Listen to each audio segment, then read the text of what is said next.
जय श्री राधे कृष्णा। ओम कुकरेजा चैनल पर आपका हार्दिक स्वागत है। हरि अनंत हरि कथा अनंता में आज सुनिए कर्माबाई की खिचड़ी भक्त कथा। जाट की बेटी कर्माबाई के हाथ से खिचड़ी खाते थे भगवान। आज भी जगन्नाथ जी के मंदिर में लगता है भोग। भक्त कथा। जाट की बेटी कर्माबाई के हाथ से खिचड़ी खाते थे भगवान। आज भी जगन्नाथ जी के मंदिर में लगता है भोग। अध्यात्म जगत में कर्माबाई की कथा भक्तों की प्रेरणा मानी जाती है, जिनके भक्ति भाव से प्रसन्न होकर खुद भगवान ने उनके हाथ की खिचड़ी खाई थी। आइए आज हम आपको जीवन चरित्र और चमत्कारों के बारे में बताते हैं। कर्माबाई का जन्म। कर्माबाई का जन्म राजस्थान के नागौर जिले की मकराना तहसील के कालवा गांव में जाट परिवार में भादवा बदी एकम यानी 20 अगस्त 1615 को हुआ। उनके किसान पिता का नाम जीवनराम जी डूडी व मां का नाम रत्नी देवी था। पिता जीवनराम शुरू से परम कृष्ण भक्त थे। भगवान को भोजन करवाने के बाद ही वह खुद अन्न व जल ग्रहण करते थे। कथाओं के अनुसार कर्मा बाई पैदा होते ही हंसी थी, जिसे देख हर कोई अचरज में था। भक्त कथा।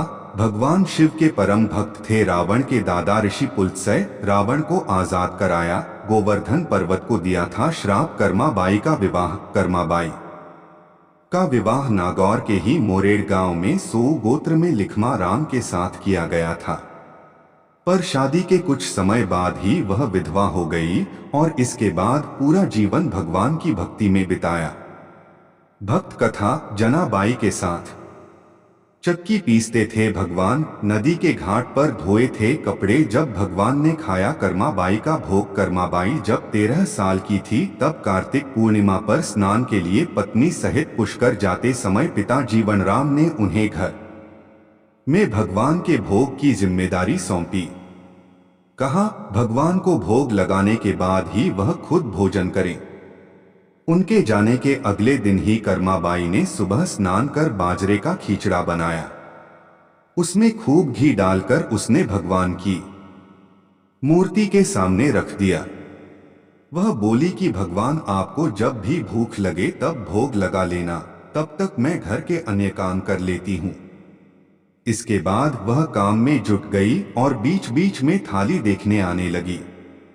पर जब भगवान को डोट खिचड़ा नहीं खाते पाया तो वह चिंता में पड़ गई।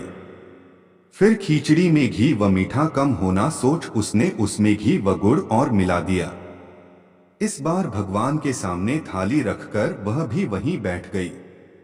पर इस बार भी भगवान को भोजन ना करते देख उसकी चिंता और बढ़ गई।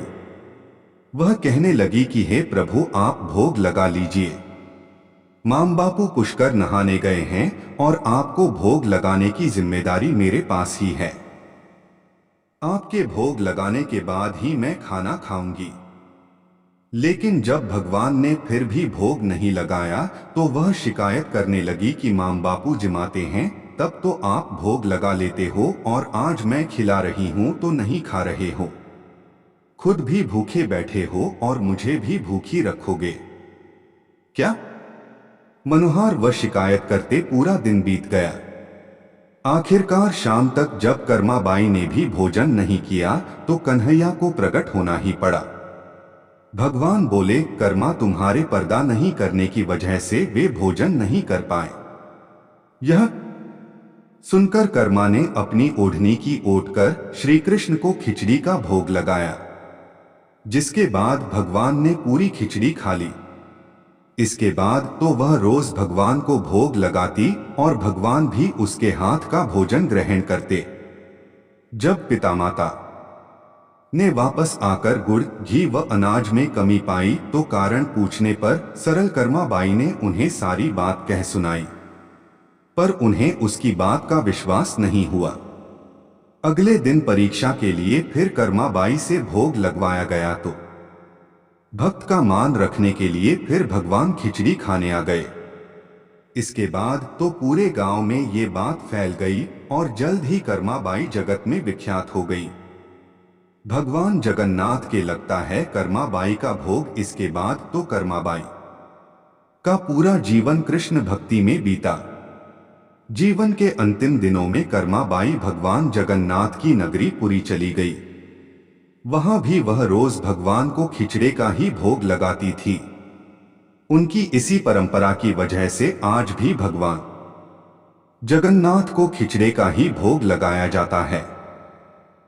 संवत 1691 यानी 1634 में वह ईश्वर में हमेशा के लिए लीन हो गई।